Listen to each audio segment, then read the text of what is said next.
A woman goes through many changes in her life. मतलब not only in years and months, but in days. मतलब हर रोज चीजें बदलती हैं, हर रोज मतलब हमारा जो शरीर है हमसे अजीब अजीब बातें करता है, हमारे हॉर्मोन्स डांस करते रहते हैं. And before we know it, from being this little girls to women to having babies, we reach menopause. और मेनोपॉज की हमको शुरुआत में कुछ आवाजें आनी शुरू हो जाती है कि यहाँ झुके तो यहाँ टकुक से आवाज आ गई, वहां टकुक से आवाज आ गई. तो bone health goes for a toss, I believe. तो today we are talking about bone health in menopause. So as I begin talking about bone health, ये टकुक से इधर उधर आवाज आना is absolutely normal. That is not a sign that you have a bone problem. So how do you know कि bone health खराब है?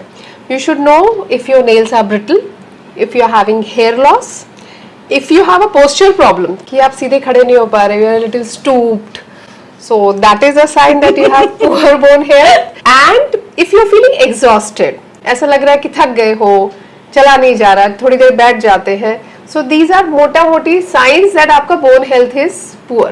तो मतलब ये लेजीनेस की बात नहीं है, ये bone health poor. Bone health poor है. और ये होता क्यों है? So as women enter menopause, जो कि 3-4 साल का पीरियड होता है, ऐसे झट से नहीं आता होता. Over the time, estrogen नाम का एक हार्मोन जो which is there in all the women and it is necessary for your sexual and reproductive health, वो कम होने लगता है. एंड ईस्ट्रोजन जो हार्मोन है वो रिक्वायर्ड है for calcium absorption.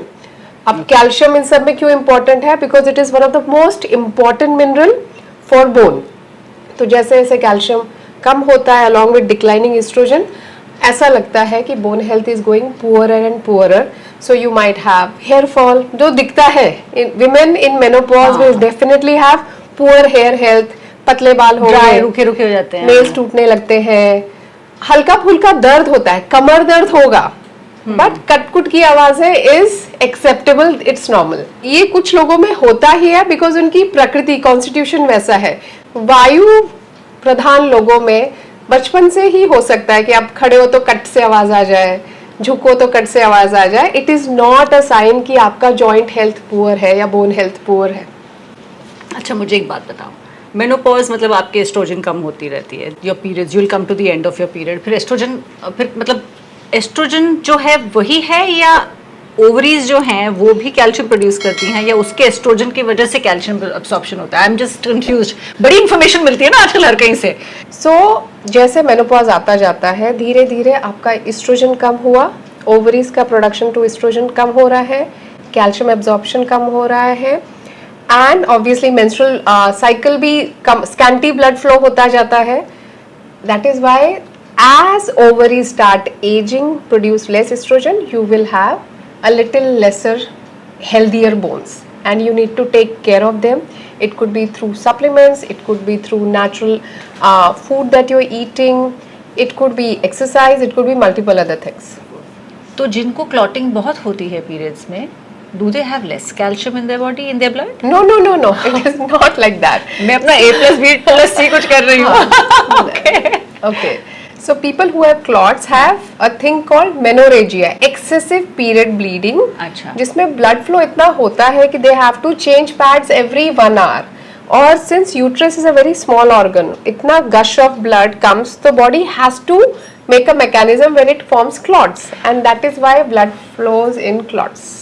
Okay, but it's got nothing to do with calcium here. Okay, fine. It is a problem. It needs It's correction. separate. It needs correction. So सारी कहानी bone loss की, osteoporosis की, उसके लिए ये समझना जरूरी है कि bone production, so there is simultaneously 2 activity happening in the body. एक होता है बोन के सेल्स बनना which is osteoblast, osteoblastic action. तो आपके बोन के छोटे छोटे सेल बन रहे हैं, जाके इकट्ठा हो रहे हैं, विच कुड बी कैल्शियम ये वो, एंड बोन बना रहे हैं. And at the same time there is another thing happening called osteoclastic action, कि कुछ सेल्स खत्म हो रहे हैं, वो निकले जा रहे हैं. And that is how balance is maintain. जो मैं कहती हूँ वायु मेंटेन्ड है, वो इसकी वजह से मेंटेन्ड है, बिकॉज एक उत्पत्ति हो रही है, एक क्षति हो रही है, both are balanced. At some point in time osteoblast are very very low, नए सेल्स कम बन रहे हैं, और जो झड़ रहे हैं वो ज्यादा झड़ रहे हैं. So there is a deficit created, and this causes osteoporosis or poor bone health या poor mineral density of bone, which causes excessive vayu. अब वायु बढ़ा तो पेन होगा ही, ड्राइनेस होगी ही, and this also causes slow deterioration of your bone related things, which is nail, which is hair, and so on so forth. Joint pain, heel pain सब शुरू होता है, and this is just because this imbalance is created. That brings me to a point कि ये तो चलो एक normal course में हुआ, आपको जो मेनोपॉज होता है वो अमूमन generally it doesn't happen like overnight, है ना, over a period of 3, 4, 5, 6, 7, 10 years Yes. आप मेनोपॉज हिट करते हैं। जब आपको जो मेरी इन्फॉर्मेशन है वो ये कि आपको 2 साल तक पीरियड या 1 साल तक पूरा पीरियड ना आए तो ना उसको आए, मेनोपॉज कहते हैं। menopause उसके पहले वाले पीरियड को आप पेरीमेनोपॉज कहते हैं। तो उस पेरीमेनोपॉज तक पहुंचते पहुंचते बॉडी को एडजस्ट करने का भी मौका मिला होगा, सब कुछ होगा, लेकिन बहुत बार ऐसे सिचुएशन आती है जहां पर कुछ हेल्थ रीज़न की वजह से किसी प्रॉब्लम की वजह से आपकी हिस्टेरेक्टमी हो जाती है, जहां पर आपके यूट्रस और आपकी ओवरीज को निकाला जाता है सर्जिकली। तो जब ऐसा होता है, आपका एस्ट्रोजन भी गया, आपका कैल्शियम भी गया, मतलब अब्जॉर्प्शन भी गया, तो doesn't that affect a woman? Because ये हर औरत को हम श्योर डर लगता होगा कि हम करने तो जा रहे हैं लेकिन इसके बाद क्या होगा, तलवार तो लग गई वहां पे फिर। So multiple reasons होते हैं where people need to lose uterus and they are surgically removed, and it is necessary at that point in time. Right. तो when these things happen, doctors take care कि उनको बाकायदा supplementation वैसा दिया जाए कि उनके hormones और other minerals are well balanced, Okay. which continues for some certain period of time. और बॉडी एडजस्ट कर जाती है उससे। बॉडी एडजस्ट कर जाती है, it is supplemented. Doctor who is taking care of you will take a call on that. तो natural course में घर पर ऐसी क्या चीज खाई जाए जो कैल्शियम में बढ़ोतरी करेगी? And then of course will come to all the other choices that we have. There are multiple things जो लोगों को करना चाहिए, specially women and men both, कि आपका बोन हेल्थ खराब है और कैल्शियम चाहिए। अब कैल्शियम कैल्शियम बोल के इतनी आदत हो गई है कि मुझे एक और बात बतानी थी कि कैल्शियम का pronunciation is actually calcium and not calcium. Calcium अब सीख गए हम, आज कैल्शियम की, होता है आज की तारीख में it's calcium. Okay. End of course natural sources से ही होना चाहिए, तो आपका वेजिटेबल्स, फ्रूट्स एंड काफी सारे हर्ब्स हैं जिससे मिलेगा। एक वो मोरिंगा होता है, ड्रम स्टिक्स, उसके बीज में काफी कैल्शियम होता है, मैग्नीशियम होता है, फास्फोरस होता है, इट इज गुड अगर आपका बोन हेल्थ पुअर है तो। तिल, तिल में तेल होता है और तिल में कैल्शियम मैग्नीशियम तो अलग बात है, it also has natural oil.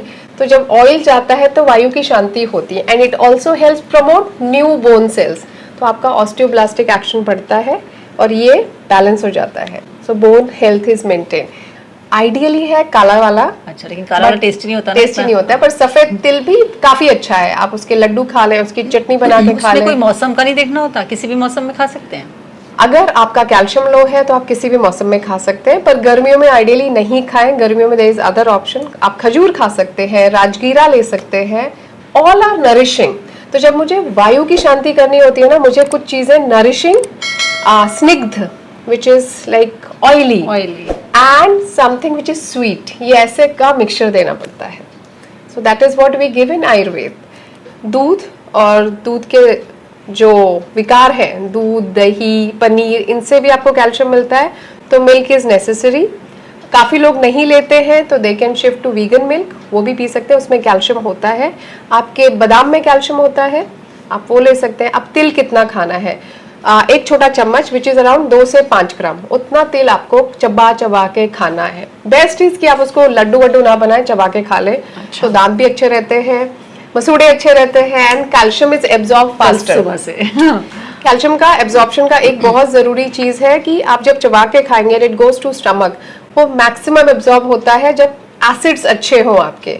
तो सुबह सुबह खाना चाहिए। हाँ, सुबह खाइए, शाम को स्नैक के साथ खाइए, पर खाइए ना। खजूर, खजूर कितने खाएं? तो 2 बड़े खजूर is enough calcium for the day. Oh, हाँ हाँ, so I am doing good for myself. Okay, अब doing good is also dependent कि कितना एब्जॉर्ब और एसिमुलेट कर रहे हैं, इसलिए मैंने कहा assimilated well in acidic environments. अगर आपको बहुत एसिडिटी है तो चांसेस है कि कैल्शियम अच्छी तरह एब्जॉर्ब नहीं होगा, तो सोच समझ के सही टाइम पे खाएं। इट इज बेस्ट कि आप जो भी मिनरल रिच सप्लीमेंट है वो दिन के पहले हाफ में 4 बजे के पहले ले लें।